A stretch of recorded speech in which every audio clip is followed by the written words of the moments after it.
Alors, je suis bien heureuse d'être parmi vous ce matin pour tenter de vous donner des trucs, de vous donner aussi la motivation. L'objectif de la conférence, d'abord, vous allez sortir d'ici en connaissant assez bien les aliments qui boostent le cerveau, si on veut, parce que quand on parle de manque d'énergie en général, c'est souvent une fatigue intellectuelle.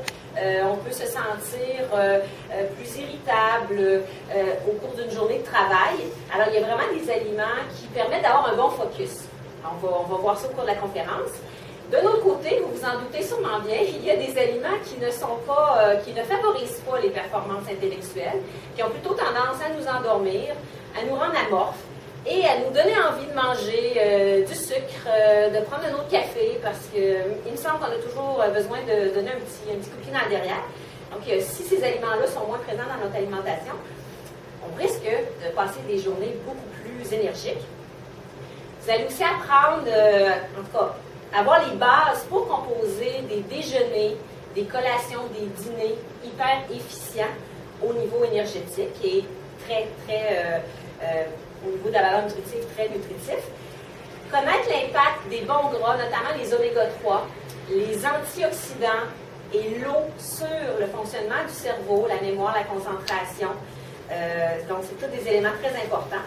On va aussi voir c'est quoi une assiette idéale, les proportions qu'on devrait avoir de chaque groupe d'aliments dans une assiette performante. Et dans le pratico-pratique, quand on va au resto, puisque la plupart d'entre nous, on y va au moins une fois par semaine, y a-t-il des choix intelligents à faire, même dans les restaurants, plus de restauration rapide? Et vous allez voir que oui. Il y a moyen de manger sur le pouce en faisant des choix quand même relativement bons. Je ne dis pas parfait, mais relativement bons. En débutant, avant d'aller dans les trucs pratico-pratiques, on va énumérer les causes nutritionnelles de la fatigue. La fatigue qu'on ressent là, au courant des journées. Évidemment, je dis nutritionnelle parce que les causes de la fatigue ne sont pas uniquement nutritionnelles. On sait qu'un manque de sommeil, le stress aussi peuvent nous fatiguer.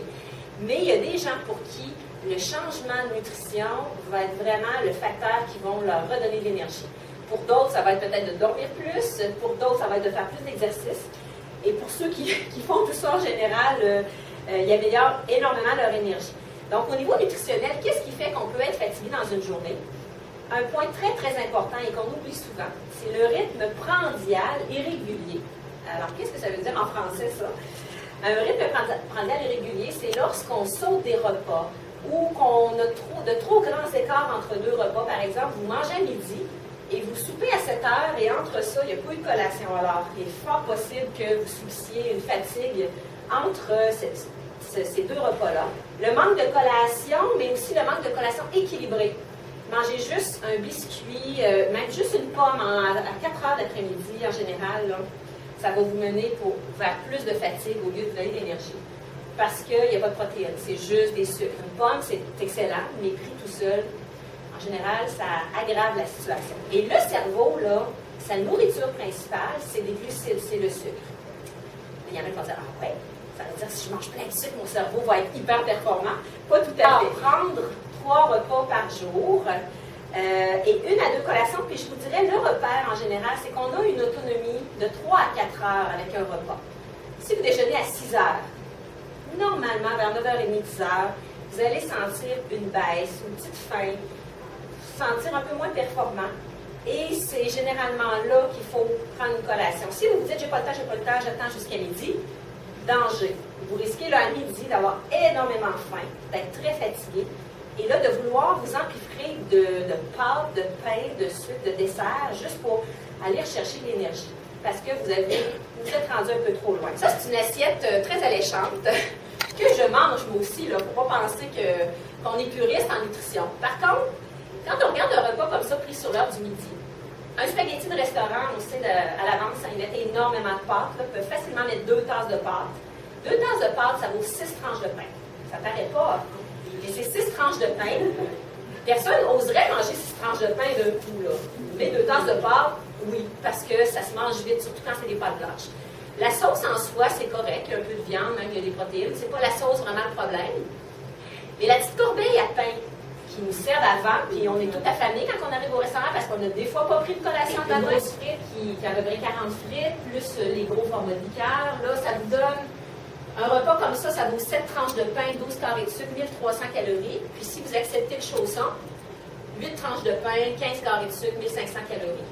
Il y a des femmes ici dans la salle là, qui ont besoin d'à peu près ça par jour, 1500, 1600. Alors, en un repas, on défonce notre budget.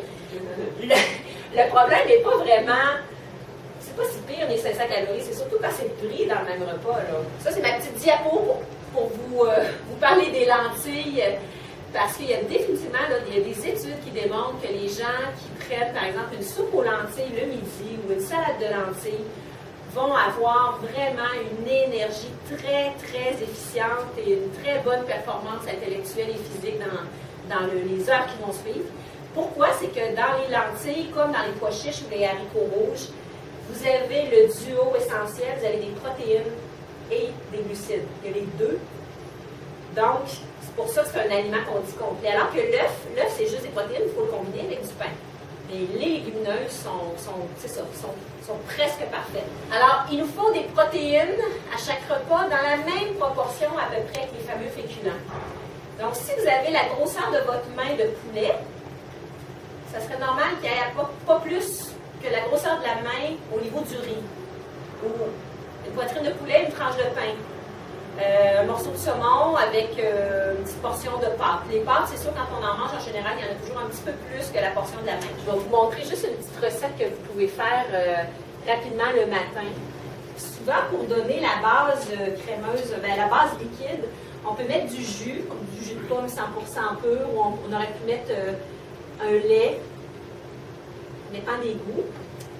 Dans cette recette-là, on met une tasse de jus de pomme. On met presque 2 tasses de fraises et du yogourt à la vanille, à peu près 3/4 de tasse à 1 tasse.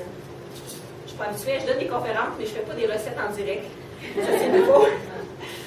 Parler tout en faisant une recette, là. Ceux qui font ça comme travail, les Ricardo de ce monde, sont bons. Donc, on peut mettre du yogourt à la vanille. C'est vraiment des suggestions. Ça aurait pu être on peut mettre des bananes. La graine de chia, je ne sais pas si vous avez déjà entendu parler de ça. Ça, ça contient des bons gras, ça contient des fibres solubles qui rassasient beaucoup. Quelqu'un qui veut là, vraiment manger quelque chose, là, qui veut le rassasier longtemps, la graine de chia, c'est quelque chose d'intéressant et c'est très bon pour le cerveau. Peut-être l'équivalent d'une cuillère à table. Là. Pour ceux que ça intéresse là, à venir goûter, on a des petits verres. Puis hier soir, j'en ai fait un autre à la maison. C'était un peu pour vous montrer. Là, la texture est devenue un peu plus épaisse parce que la pectine a donné une texture. Mais c'est bon souvent pendant facilement 2 jours. Alors, s'il y a des gens qui veulent venir l'essayer, vous êtes les bienvenus. J'avais pas. Merci de votre attention.